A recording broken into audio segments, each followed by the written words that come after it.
કલરવ modern school ધોરણ 7 વિષય વિજ્ઞાન વિષયાંક ચેપ્ટર 7 હવામાન આબોહવા અને આબોહવાની સાથે પ્રાણીઓનું અનુકૂલન। તો વિજ્ઞાનની અંદર છે આપણે આગળનો જે વિડિયો છે એમાં આપણે જોતા હતા ચેપ્ટર નંબર 7 ચેપ્ટરનું નામ છે હવામાન આબોહવા અને આબોહવાની સાથે પ્રાણીઓનું અનુકૂલન। આમાં આપણે જોયું તો એક ટોપિક હવામાન એની વિશે આપણે માહિતી મેળવી ગયા। હવે આજે આપણે જોવાનું છે આબોહવા, એટલે કે આપણે ગઈકાલે જોયું કે આબોહવા છે એ કેવી હોય છે, તો કે જુદા જુદા પ્રદેશની આબોહવા છે એ જુદી જુદી હોય છે।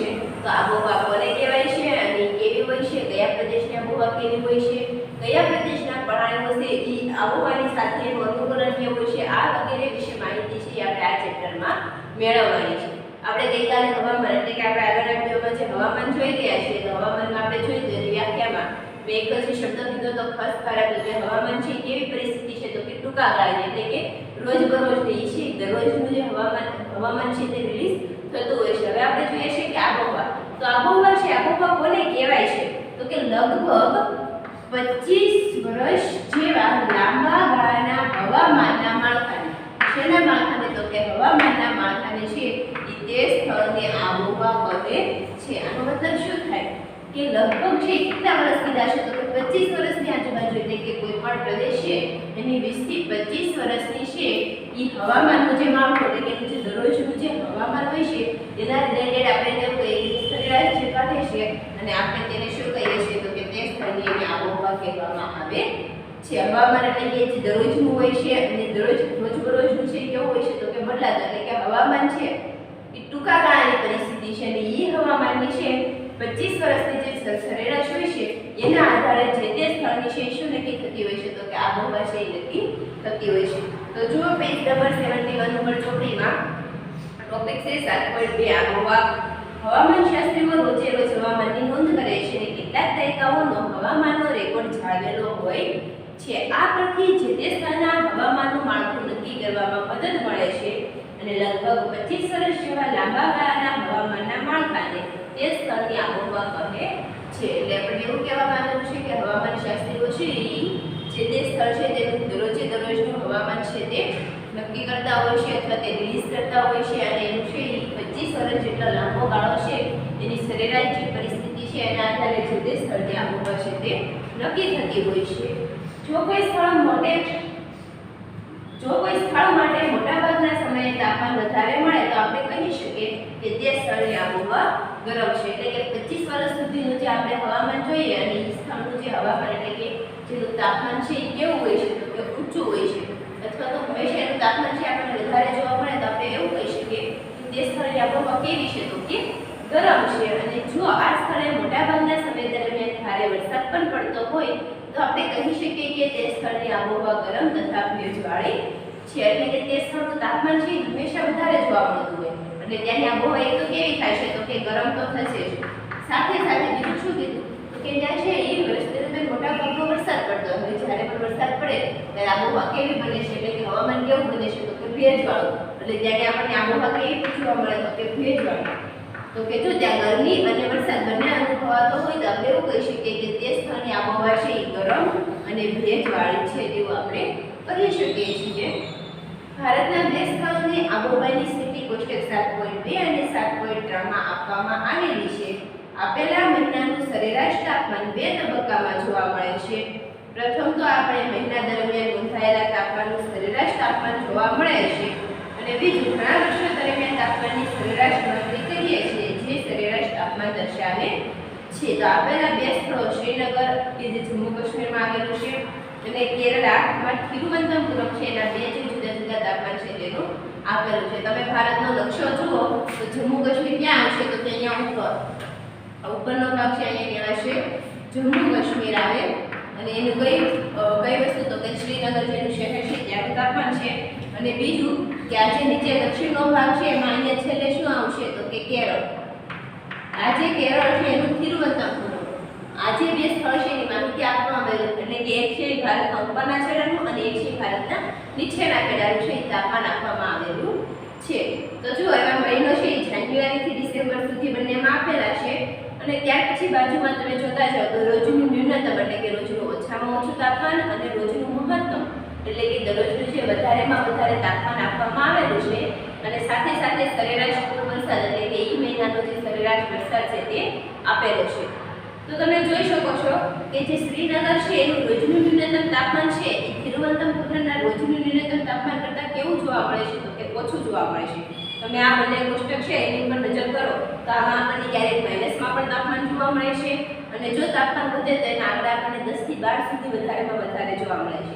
જ્યારે તિરુવનંતપુરમ છે એમાં તો શરૂઆત 22 થી થાય છે અને વધે છે 24 28 સુધી એનું તાપમાન જોવા મળે છે. એટલે તિરુવનંતપુરમ છે તે તાપમાન કેવું છે તો કે અહીંયા તાપમાન છે એ વધારે છે અને આબોહવા કેવી છે તો કે ગરમ હશે. અહીંયા તાપમાન કેવું છે તો કે ઓછું છે અને અહીંયા આબોહવા કેવી છે તો કે ઠંડી હશે. ત્યાર પછી રોજનું મહત્તમ તાપમાન જો તો એમાં પણ એવું થશે કે જે શ્રીનગર છે એનું મહત્તમ તાપમાન છે એ જે તિરુવનંતપુરમ છે એના મહત્તમ તાપમાન કરતાં કેવું છે તો કે નીચું છે. એટલે આબોહવા ઠંડી અને આની આબોહવા છે કેવી જોવા મળશે તો કે ગરમ જોવા મળશે. ત્યાર પછી જોઈએ વરસાદ. તો શ્રીનગરમાં તમે જુઓ સરેરાશ વરસાદ છે એ છેલ્લે આપણને 99 સુધી દેખાય છે, 99 થી આગળ નથી દેખાતું. જ્યારે તમે તિરુવનંતપુરમ છે એમાં તમે સરેરાશ વરસાદ જુઓ તો 282 321 સુધી દેખાય છે આપણને. વધારેમાં વધારે છે જૂન મહિનામાં છે 321 સુધી આપણને જોવા મળે છે. એટલે આપણે જોઈ શકીએ છીએ કે અહીંયા વરસાદ કેવો પડે છે તો કે અહીંયા વરસાદ છે એ વધારે પડે છે. એની સામે જમ્મુ કાશ્મીરનું જે શ્રીનગર છે વરસાદ કેવો છે તો કે વરસાદ છે એ ઓછો છે. તો અહીંયાની આબોહવા કેવી છે તો કે ઠંડી હશે પણ કેવી હશે તો કે ઓછી ભેજવાળી એટલે કે અહીંયા વરસાદ કેવો પડે છે તો કે ઓછો પડે છે. એની સરખામણી અહીંયા કેરળમાં છે એ એક તો ગરમ તો છે ત્યાં સાથે સાથે વરસાદ પણ કેવો પડે છે વધારે. એટલે જો વરસાદ વધારે પડતો હોય તેને કેવી કહેવાય છે તો કે ગરમ અને ભેજવાળી આબોહવા હશે તેવું આપણે કહી શકીએ છીએ.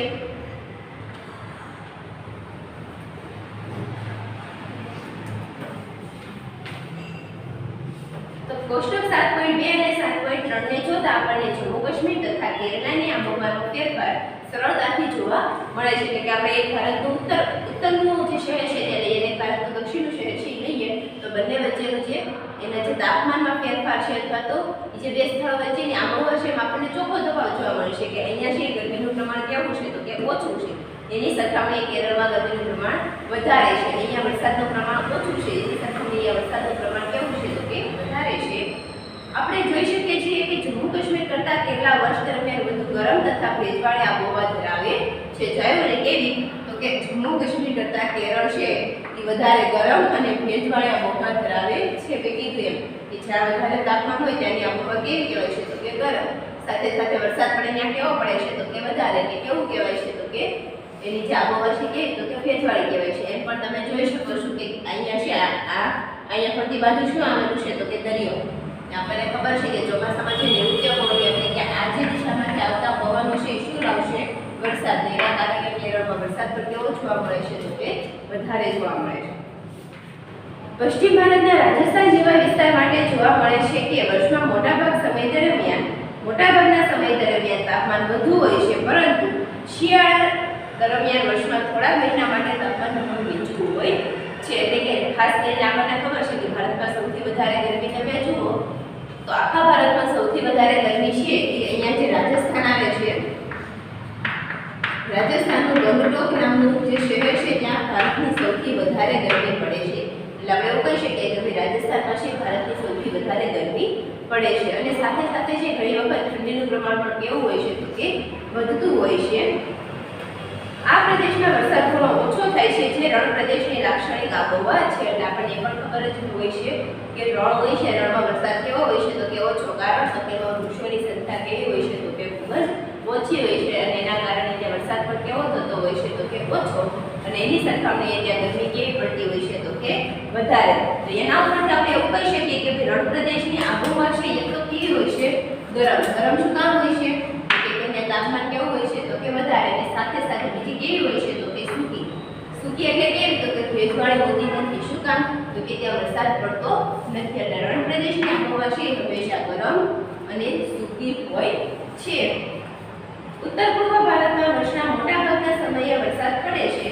આથી આપણે કહી શકીએ કે ઉત્તર પૂર્વ ભારતની આબોહવા ભેજવાળી છે. એક તો આ ઉત્તર અને સાથે સાથે આ બાજુ જોઈએ એટલે શું આવે તો કે પૂર્વ. આખો ભાગ છે કેવો કહેવાય તો કે ઉત્તર પૂર્વ કહેવાય છે. અને આપણે જોઈએ કે ઉત્તરમાં છે એક તો ઉત્તર એની જે આબોહવા છે કેવી કીધી છે તો કે ભેજવાળી, એટલે કે આખા જે ભારતમાં છે ચોમાસા દરમિયાન અથવા તો આખા ભારતમાં સૌથી વધારે વરસાદ છે એ અહીંયા મેઘાલયનું જે ચેરાપુંજી છે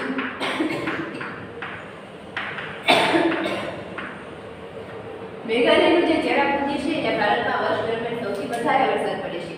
એનું કારણ શું છે તો કે અહીંયા છે એ દરિયો આવેલો નથી, પણ ત્યાં જે તમે જુઓ તો આજે ઉત્તર પૂર્વ ભાગના મોસ્ટ ઓફ જે 7 સ્ટેટ્સ કહેવાય છે, એટલે કે જે અરુણાચલ પ્રદેશ છે, અસમ છે, મેઘાલય છે, મિઝોરમ છે, ત્રિપુરા છે, આ જે રાજ્ય છે એ રાજ્ય બધા કેવા છે તો કે ડુંગરાળ પ્રદેશ છે, ત્યાં છે આપણને પર્વતો જોવા મળે છે.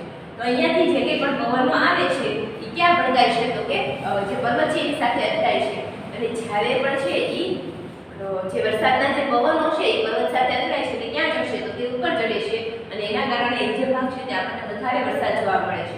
અને વધારે વરસાદને કારણે તેની આબોહવા કેવી હોય છે તો કે ભેજવાળી હોય છે.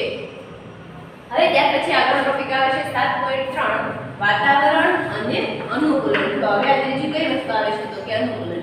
આ ચેપ્ટરના જે 3 મેઇન પોઈન્ટ હતા એક તો હવામાન, આપણે આગળના વિડીયોમાં જોઈ ગયા, આબોહવા કે જે આપણે અત્યારે જોઈ, અને હવે એની સાથે આવશે કે આબોહવાની સાથે પ્રાણીનું અનુકૂલન. તો હવે અનુકૂલન વિશે માહિતી મેળવીએ. તો બધા સજીવો પર આબોહવાની ઊંડી અસર થાય છે.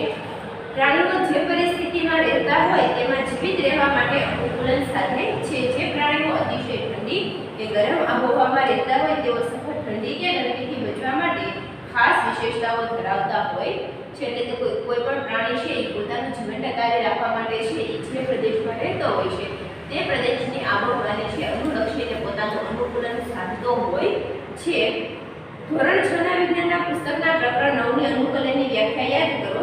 પ્રાણીઓની ખાસ વિશિષ્ટતાઓ અને ટેવો તેમને બધી પરિસ્થિતિમાં અનુકૂલન થવા માટે મદદરૂપ બને છે, જે ઉત્ક્રાંતિની પ્રક્રિયાના પરિણામો છે. એટલે કે આપણે એવું કહીએ છીએ કે તમે જે આગળના ધોરણમાં ભણીને આવ્યા છો ચેપ્ટર નંબર 9 હતું તમારે, એમાં તમને અનુકૂલન વિશે માહિતી આપેલી છે. એમાં આપણને એવું કહેવામાં આવે છે કે જો એની ખાસ કઈ રીતે હોય છે તો કે આપણને જે ખબર છે કે જે રશિયા છે, એ પછી સ્વિટ્ઝરલેન્ડ છે, આ જે બધા દેશો છે એ કેવા હોય છે કે હંમેશા જે બારેમાસ બરફથી છવાયેલા પ્રદેશ હોય છે. તો આ જે બરફથી છવાયેલા પ્રદેશ છે, હવે જ્યારે પણ આપણે જોઈએ છે કે આપણું જમ્મુ કાશ્મીર છે બરફથી છવાયેલું છે, તો ત્યાં બારે મહિના છે કેવું વાતાવરણ છે તો કે ઠંડુ હોય છે. તો એવી જ રીતે જે દેશો છે બરફથી છવાયેલા છે ત્યાં વાતાવરણ હંમેશા કેવું રહેશે, ઠંડુ વાતાવરણ રહેશે. અને ત્યાંના લોકો છે એ ઠંડીથી બચવા શું કરે છે તો કે સ્વેટર પહેરે છે. એના જે કોટ તમે ઘણી વખત મૂવીમાં જોશો અને ઘણા બધા રિયલમાં પણ જોયું છે કે જ્યારે તમે એવા દેશો જુઓ છો તેમાં આપણે જોઈએ છીએ કે લોકોએ પગમાં છે આપણે જે કહેવાય કે અડધો એટલા લાંબા આપણે કહી શકીએ એટલા એને જે સોક્સ પહેરેલા હોય છે, ત્યાર પછી એના જે કોટ હોય છે, આપણે જે શિયાળાનું જે સ્વેટર હોય છે કેવું હોય છે તો કે શોર્ટ હોય છે. આપણી પાસે જે આખું જે સ્વેટર હોય તેવું નથી હોતું, પણ એ લોકો તમે જુઓ તો આખા સ્વેટર પહેરતા હોય છે. એટલે કે આપણે જે રેનકોટ પહેરીએ છીએ ટાઈપનું આખું સ્વેટર પહેરતા હોય છે. તો એવી રીતે છે ત્યાર પછી લોકો સ્કાર્ફ રાખતા હોય છે, અમુકને મફલર રાખતા હોય છે, ઘણી વખત તમે જોઈ શકો છો. અને એના જે સ્વેટર છે એ પણ કેવા હોય છે તો કે વિશિષ્ટતાવાળા હોય છે, એટલે કે એ જે સ્વેટર હોય તેમાં ઠંડી લાગતી, એટલે મતલબમાં કે ત્યાંનું જે વાતાવરણ છે એની જે ઠંડી છે તે સહન કરી શકે છે. તો આ લોકોને ખબર છે કે મારે 12 મહિના છે અહીંયા શું રહેવાનું છે તો કે ઠંડી, એટલે લોકો છે એવા કપડાં પહેરવા ટેવાયેલા હોય છે. પણ જો આપણને એવા કપડાં પહેરવાનું કહે તો આપણે પહેરી શકીએ નહીં. શું કામ કે આપણે જોઈએ છીએ આપણે અહીંયા ગરમીનું પ્રમાણ વધારે છે, એટલે આપણે છે કેવા તો કે એકદમ જે સિમ્પલ કપડાં છે, સુતરાઉ કપડાં તે પહેરવા ટેવાયેલા છે. તો આપણને એવા જે કપડાં પહેરવાનું કહે છે તો ક્યારે તો આપણને છે એવું વસ્તુ છે એ અનુકૂળ આવતી નથી. અનુકૂળ એટલે કે અનુકૂલન છે આપણે સાધી શકતા નથી. હા, પછી એ વસ્તુ લખશે કે આપણે અહીંયા રહેવા જઈએ છીએ અને આપણે કોઈ પણ જગ્યાએ છે 10 થી 15 દિવસ સુધી રહીએ તો આપણે ધીમે ધીમે તે વસ્તુ છે આપણને અનુકૂળ આવતી જાય છે.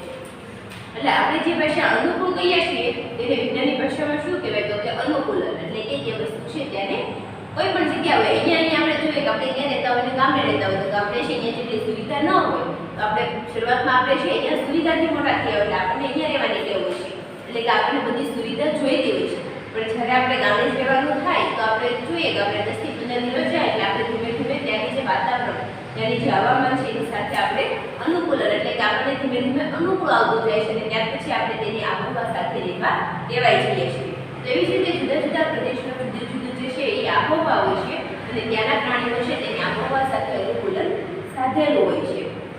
પ્રકરણ 9 માં તમે ભૂમિ પર હવામાન તથા આબોહવાની અસર ભણશો અહીં આપણે આબોહવાની પ્રાણીઓ પર થતી અસરનો જ અભ્યાસ કરીશું. એટલે કે આગળનું જે પ્રકરણ છે, પ્રકરણ ચેપ્ટર નંબર 9 છે, એમાં આપણે ભૂમિ એટલે કે જમીન અને તેના અનુકૂલન વિશે જોઈશું. પણ અત્યારે આપણે છે આબોહવાના અનુકૂલન વિશે જોવાનું છે. ધોરણ 6માં તમે પ્રાણીઓના કેટલાક નિવાસસ્થાનને અનુલક્ષીને તેમના અનુકૂલન વિશે વાંચ્યું છે. ઉદાહરણ તરીકે આબોહવાની પરિસ્થિતિના આધારે પ્રાણીઓનું અનુકૂલન એટલે કે આપણે ધ્રુવ પ્રદેશમાં તથા ઉષ્ણકટિબંધના વર્ષાવનમાં રહેતા પ્રાણીઓની જ ચર્ચા કરીશું. તો એવું શું કહે છે જુઓ હવે.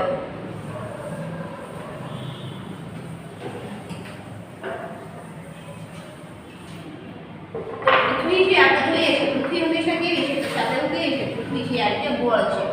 તો પૃથ્વી છે, પૃથ્વીના એકદમ મધ્યમાંથી છે એક વૃત્ત પસાર થાય છે. આને કહેવાય છે વિષુવવૃત્ત. પૃથ્વીના મધ્યમાંથી એક્ઝેક્ટ વચ્ચેથી છે એક વૃત્ત પસાર થાય છે, પૃથ્વીને બે ભાગમાં વહેંચે છે, એને કહેવાય છે વિષુવવૃત્ત. હવે પૃથ્વીની ઉપર છે આ રીતે છે એ બીજા બે વૃત્ત, અને એવી જ રીતે પૃથ્વીની નીચે પણ બીજા બે વૃત્ત આવેલા છે. આ જે છે એ 23.5 અક્ષાંશ વૃત્તે હોય છે અને આ છે એ 66.5 અક્ષાંશ વૃત્તે હોય છે. આને ઉપર હોય છે આને કહેવાય છે કર્કવૃત્ત.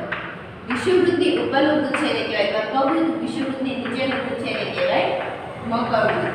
અને હજી કર્કવૃત્તની ઉપર છે આને કહેવાય છે ઉત્તર ધ્રુવ વૃત્ત, અને એવી રીતે આને કહેવાય છે દક્ષિણ ધ્રુવ વૃત્ત.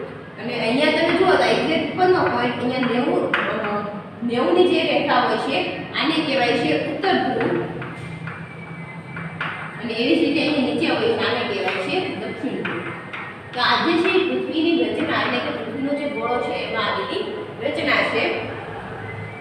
તો જો એક્ઝેક્ટ ઉપર 90 હોય એને ઉત્તર ધ્રુવ, નીચે હોય એને દક્ષિણ ધ્રુવ કહેવાય. હવે આની વચ્ચે છે એ જુદા જુદા પ્રદેશો આવેલા છે. કઈ રીતે? તો કે જુઓ અહીંયાથી અહીંયા સુધીનો આ જે આખો પ્રદેશ છે એટલે કે કર્કવૃત્તથી મકરવૃત્ત સુધીનો પ્રદેશ છે એને કહેવાય છે ઉષ્ણકટિબંધ. આ આખો જે પ્રદેશ છે આ આખાને કહેવાય છે ઉષ્ણકટિબંધ. ત્યાર પછી આગળ જોઈએ તો આ જે ભાગ છે એટલે કે અહીંયાથી અહીંયા આ આખો વચ્ચે છે એટલે કે કર્કવૃત્તથી ઉત્તર ધ્રુવ વચ્ચેનો પ્રદેશ છે આને કહેવાય છે સમશીતોષ્ણકટિબંધ. એવી જ રીતે અહીંયા મકરવૃત્તથી દક્ષિણ ધ્રુવ વચ્ચેનો પ્રદેશ છે આને પણ શું કહેવાય છે? તો કે સમશીતોષ્ણકટિબંધ. અને એવી જ રીતે જે છે અહીંયા ઉપર ઉત્તર ધ્રુવ વૃત્તથી ઉત્તર ધ્રુવ સુધીનો પ્રદેશ છે આને કહેવાય છે શીતકટિબંધ. અને એવી જ રીતે દક્ષિણ ધ્રુવથી દક્ષિણ ધ્રુવ વચ્ચેનો પ્રદેશ છે આને પણ કહેવાય છે શીતકટિબંધ. તો આ રીતે જે છે આપણી જે રેખા છે અથવા તો આપણી પૃથ્વીને જુદી પાડતી જે રેખા છે એના આધારે પૃથ્વીને 3 ભાગમાં વહેંચવામાં આવે છે. વચ્ચે આવે એટલે કે કર્કવૃત્તથી મકરવૃત્ત સુધીનો આખો જે પ્રદેશ છે એને કહેવાય છે ઉષ્ણકટિબંધ. કર્કવૃત્તથી ઉત્તર ધ્રુવ વચ્ચે આવશે સમશીતોષ્ણ, મકરવૃત્તથી દક્ષિણ ધ્રુવ વચ્ચે આવશે સમશીતોષ્ણ, અને ઉત્તર ધ્રુવથી ઉત્તર ધ્રુવ વચ્ચે આવશે શીત, અને દક્ષિણ ધ્રુવ વૃત્તથી દક્ષિણ ધ્રુવ વચ્ચે આવશે શીતકટિબંધ. તો અહીંયા આપણને એવું કીધું છે કે ધ્રુવ પ્રદેશમાં તથા ઉષ્ણકટિબંધમાં રહેતા પ્રાણીઓ છે વર્ષાવનમાં રહેતા પ્રાણીઓની ચર્ચા કરીશું. એટલે કયા કયા પ્રાણીઓ જોવાના છે? તો એક તો ધ્રુવ વૃત્ત કીધા છે એટલે એક તો આ આવશે. આ જે શીતકટિબંધ છે આનો સમાવેશ શેમાં થાય છે? તો કે ધ્રુવ પ્રદેશોમાં. અને ત્યાર પછી ઉષ્ણકટિબંધ. ઉષ્ણકટિબંધ એટલે કે આ જે આખો વચ્ચેનો જે ભાગ છે આને કેવો કહેવાય છે? તો કે ઉષ્ણકટિબંધ. એટલે આમાં આપણે છે એ ઉષ્ણકટિબંધ અને આ જે શીતકટિબંધમાં રહેતા પ્રાણીઓ છે એના વિશે અભ્યાસ આપણે આ ચેપ્ટરમાં કરવાનો છે. આપણે કયા ભાગમાં એટલે કે આપણે કયા ભાગમાં આવીએ છીએ? તો કે સમશીતોષ્ણકટિબંધ. આ જે પૃથ્વીનો ગોળો છે ને આમાં ભારત છે ને એટલે આવે છે. એટલે એનો અમુક ભાગ છે કે જે ગરમી પણ હોય છે અને અમુક ભાગમાં ઠંડી પણ હોય છે, અને એના કારણે આટલો જે ભાગ છે એટલે આપણે છે આમ કહીએ તો આપણે સમશીતોષ્ણકટિબંધમાં આવીએ છીએ. એટલે કે વધારે ગરમી પણ નહીં, વધારે ઠંડી પણ નહીં. અહીંયા તમે જો નામ જ છે ઉષ્ણ એટલે કે ગરમ. એટલે કે આ જે પ્રદેશ છે આ પ્રદેશમાં રહેતા પ્રાણીઓ છે હંમેશા ગરમી અને વધારે વરસાદ થતો હોય તેમાં રહેવા ટેવાયેલા હોય છે. અને શીત એટલે શું થાય? તો કે ઠંડુ. એટલે અહીંયા હંમેશા વાતાવરણ કેવું હશે? તો ખૂબ જ ઠંડી પડતી હોય છે. અને સમશીતોષ્ણ એટલે ત્રણ વસ્તુ આવી ગઈ. સમ એટલે સરખું, શીત એટલે ઠંડુ, અને ઉષ્ણ એટલે ગરમ. એટલે કે ઠંડી અને ગરમી બંને જે સરખા પ્રમાણમાં હોય એને કહેવાય સમશીતોષ્ણ. તો આ જે બે પ્રદેશમાં રહેતા પ્રાણીઓ છે એમાં એ લોકો ગરમી અને ઠંડી બંનેથી ટેવાયેલા હોય છે. તો નામ મુજબ ધ્રુવ પ્રદેશો પૃથ્વીના ઉત્તર ધ્રુવ તથા દક્ષિણ ધ્રુવ નજીક આવેલા પ્રદેશો છે. એટલે ધ્રુવ પ્રદેશો ક્યાં આવેલા છે તો કે પૃથ્વીના ઉત્તર ધ્રુવ અને દક્ષિણ ધ્રુવની નજીક. એટલે મેં કીધું કે આ એકનો પ્રદેશ અને અહીંયા ક્યાં એકનો પ્રદેશ કહેવાય છે તો કે ધ્રુવ પ્રદેશો કહેવાય છે. Canada, Greenland, Iceland, Norway, Sweden, Finland, યુએસએનું અલાસ્કા અને રશિયાનું સાઇબિરિયા એ બધા જાણીતા ધ્રુવ પ્રદેશ નજીકના પ્રદેશો છે. એટલે અહીંયા મેં જિલ્લા નામ બોલ્યા વગેરે દેશના નામ છે, અલગ અલગ જુદા જુદા દેશના નામ છે. અને આ બધા દેશો મોટે ભાગે ક્યાં આવેલા છે તો કે ધ્રુવ પ્રદેશોમાં. એટલે આપણે એવું કહી શકીએ કે શીત કટિબંધમાં, અથવા તમે તેને ધ્રુવ પ્રદેશ પણ કહી શકો છો. Bharat, Malaysia, Indonesia, Brazil, Republic of Congo, Kenya, Uganda અને નાઇજીરિયા આ જે છે ઉષ્ણકટિબંધના વર્ષાવનના ઉદાહરણો છે. એટલે આ જે બીજા નામ બોલે બધા ક્યાં આવેલા છે તો કે ઉષ્ણકટિબંધમાં. અને અહીંયા જે છે ખાસ કરીને કેવું કીધું છે તો કે વર્ષાવન, એટલે કે અહીંયા જે વરસાદનું પ્રમાણ છે એ ત્રણ કટિબંધ કરતાં ઉષ્ણકટિબંધમાં વરસાદનું પ્રમાણ આપણને વધારે જોવા મળે છે. એટલે એનું કારણ છે કે આમાં જે છે એ આપણે તમે એમેઝોનના જે જંગલો એની વિશે નામ સાંભળેલું છે. અને એ છતાં પણ બીજા જે મોટા મોટા જંગલો છે અહીંયા આવેલા છે, તેના કારણે આજે ઉષ્ણકટિબંધના પ્રદેશ છે એમાં વરસાદનું પ્રમાણ વધારે જોવા મળે છે. અહીંયા જો ભારતનું નામ પણ એવું શેમાં આવે છે તો કે ઉષ્ણકટિબંધમાં. મેં કીધું એમ કે ભારત જે છે એ થોડોક સમશીતોષ્ણ કટિબંધમાં અને ઉષ્ણકટિબંધમાં આવેલો દેશ છે.